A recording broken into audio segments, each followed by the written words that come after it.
ನಡುವೆ ಮಂಡ್ಯದ ಮದ್ದೂರಿನಲ್ಲಿ ಓರ್ವ ವ್ಯಕ್ತಿಗೆ ಇದೇ ರೀತಿಯಲ್ಲಿ ಕೋವಿಡ್ ಟೆಸ್ಟ್ ಮಾಡಿದಾಗ ಪಾಸಿಟಿವ್ ಬಂದ್ಬಿಟ್ಟಿತ್ತು. ಅವರಿಗೆ JN1 ತಳಿನೇ ಇದೆ ಅಂತ ಎಲ್ಲ ಕಡೆ ಸುದ್ದಿ ಹಬ್ಬಿಟ್ಟಿತ್ತು. ಈಗ ಸದ್ಯಕ್ಕೆ ದೂರಾಗಿದೆ ಈ ಆತಂಕ.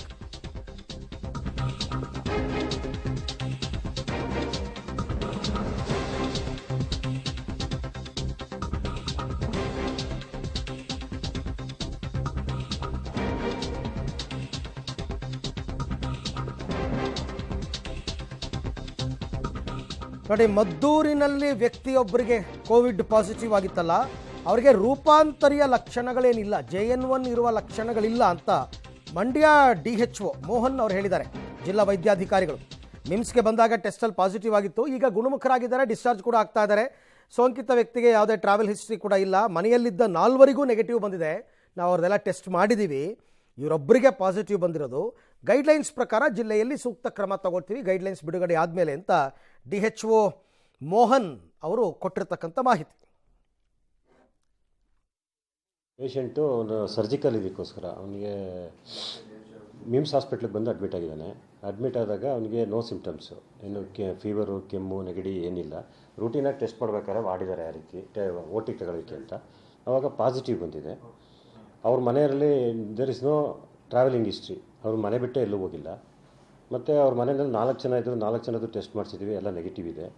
ಇವರು ಈಗ ಹುಷಾರಾಗಿದ್ದಾರೆ, ಇವತ್ತು ಡಿಸ್ಚಾರ್ಜ್ ಆಗ್ತಾ ಇದ್ದಾರೆ. ಇದೇ ಮೊದಲನೇ ಕೇಸು. ಡಿಸ್ಟ್ರಿಕ್ಟ್ ವೈಸ್ ವಹಿಸ್ಕೊಂಡ್ರೆ ಇದೇ ಮೊದಲನೇ ಕೇಸು ನಮ್ಮದು. ಈ ಬಗ್ಗೆ ಮತ್ತಷ್ಟು ಮಾಹಿತಿ ನನ್ನ ಕೊಲೀಗ್ ರೋಹಿತ್ ಅವರಿಂದ ಪಡೆಯೋಣ. ರೋಹಿತ್, ಈಗ DHO ಈ ರೀತಿ ಹೇಳ್ಬೋದಾ ಅಂತ? ಯಾಕೆಂದರೆ ಬರೀ ಸಿಂಪ್ಟಮ್ಸನ್ನು ನೋಡಿ ಇವರಿಗೆ ರೂಪಾಂತರಿಯ ಲಕ್ಷಣ ಇಲ್ಲ ಅಂತ ಹೇಳಕ್ಕೆ ಬರಲ್ಲ. ಅದು ಜಿನೋಮಿಕ್ ಸೀಕ್ವೆನ್ಸಿಂಗಿಗೆ ಕಳಿಸ್ಬೇಕು, ಅಲ್ಲಿಂದನೇ ರಿಪೋರ್ಟ್ ಬರಬೇಕು, ಬಂದ ಮೇಲೆ ಹೇಳಬೇಕೇ ಹೊರತು ಬರೀ ಸಿಂಪ್ಟಮ್ಸ್ ನೋಡಿ ಹೇಳ್ಬೋದಾ ಈ ರೀತಿ? ಈ ವ್ಯಕ್ತಿಗೆ ಏನು ಕೊರೋನಾ ಪಾಸಿಟಿವ್ ಏನು ಬಂದಿದೆ, ಈತ ಮಿಮ್ಸ್ ಆಸ್ಪತ್ರೆಗೆ ಒಂದು ಶಸ್ತ್ರಚಿಕಿತ್ಸೆಗಾಗಿ ಒಂದು ದಾಖಲಾಗಿರ್ತಾರೆ. ಈ ವೇಳೆ ಒಂದು ರ್ಯಾಪಿಡ್ ಟೆಸ್ಟ್ ಅನ್ನ ಮಾಡಿಸಂತ ಸಂದರ್ಭದಲ್ಲಿ ಅವರಿಗೆ ಕೊರೋನಾ ಇರುವಂಥದ್ದು ದೃಢವಾಗಿರುವಂಥದ್ದು. ಅಂದ್ರೆ ಯಾವುದೇ ರೀತಿಯಾದಂಥ ಲಕ್ಷಣ ಇವ್ರಿಗೆ ಇರಲಿಲ್ಲ, ಜ್ವರ ಮತ್ತೆ ಕೆಮ್ಮು ಇದು ಯಾವುದು ಕೂಡ ಇರಲಿಲ್ಲ. ಜೊತೆಗೆ ಇವ್ರಿಗೆ ಟ್ರಾವೆಲ್ ಹಿಸ್ಟ್ರಿ ಕೂಡ ಇರಲಿಲ್ಲ. ಜೊತೆಗೆ ಅವ್ರ ಮನೆಯಲ್ಲಿದ್ದಂತಹ 4 ಮಂದಿಯನ್ನು ಕೂಡ ಒಂದು ಕೋವಿಡ್ ಟೆಸ್ಟ್ಗೆ ಒಳಪಡಿಸಿದ ಸಂದರ್ಭದಲ್ಲಿ ಎಲ್ಲರೂ ಕೂಡ ನೆಗೆಟಿವ್ ಬಂದಿರುವಂಥದ್ದು. ಜೊತೆಗೆ ಆಸ್ಪತ್ರೆಯಲ್ಲಿ ಕಳೆದ 3 ದಿನಗಳಿಂದಲೂ ಕೂಡ ಅವ್ರಿಗೆ ಚಿಕಿತ್ಸೆಯನ್ನು ನೀಡಲಾಗಿದೆ. ಇದುವರೆಗೂ ಕೂಡ ಯಾವುದೇ ರೀತಿಯಾದ ಸಿಂಪ್ಟಮ್ಸ್ ಮತ್ತೆ ಯಾವುದೇ ಜ್ವರ ಆರೋಗ್ಯಕರವಾಗಿ ಇರೋದ್ರಿಂದಾಗಿ ಅವರನ್ನ ರೂಪಾಂತರಿ ವೈರಸ್ನಾಗಿ ನಾವು ಕನ್ಸಿಡರ್ ಮಾಡೋಕ್ಕಾಗಲ್ಲ. ಜೊತೆಗೆ 25%ಗಿಂತ ಒಳಗಡೆ ಬಂದಂಥ ಸಂದರ್ಭದಲ್ಲಿ ಅಂಥವ್ರನ್ನ ನಾವು ಉನ್ನತ ಒಂದು ಪರೀಕ್ಷೆಗೆ ಕಳಿಸಲಾಗುತ್ತೆ. ಅದು 25ಗಿಂತ ಹೊರಗಡೆ ಇದ್ದಂಥ ಸಂದರ್ಭದಲ್ಲಿ ಅಂಥವ್ರನ್ನ ಪಾಸಿಟಿವ್ ಇದ್ರೂ ಕೂಡ ರೂಪಾಂತರಿ ವೈರಸ್ ಅಂತ ಕನ್ಸಿಡರ್ ಮಾಡೋಕ್ಕಾಗಲ್ಲ ಅಂತೇಳಿ ಕೂಡ ಅವರು ಮೆಡಿಕಲ್ ವಿಚಾರವಾಗಿ ಹೇಳುವಂಥದ್ದು. ಸದ್ಯ ಅವರಿಂದ ಇವತ್ತು ಡಿಸ್ಚಾರ್ಜ್ ಕೂಡ ಮಾಡಲಾಗ್ತಾ ಇದೆ. ನಾವು ಕೂಡ ಅರವಿಂದ್ ನೀವು ಕೇಳುವಂಥ ಪ್ರಶ್ನೆಯನ್ನು ಅವರೊಂದಿಗೆ ಕೇಳುವಂಥ ಸಂದರ್ಭದಲ್ಲಿ ಅವರು ಹೇಳುವಂಥದ್ದು 25%ಗಿಂತ ಮೇಲ್ಭಾಗದಲ್ಲಿ ಅವರು ಇರುವಂಥದ್ದು. ಆ ನಿಟ್ಟಿನಲ್ಲಿ ಯಾವುದೇ ರೀತಿಯಾದಂಥ ಆತಂಕ ಪಡುವ ಅಗತ್ಯ ಇಲ್ಲ. ಸದ್ಯ ಅವರು ಆರಾಮಾಗಿದ್ದಾರೆ.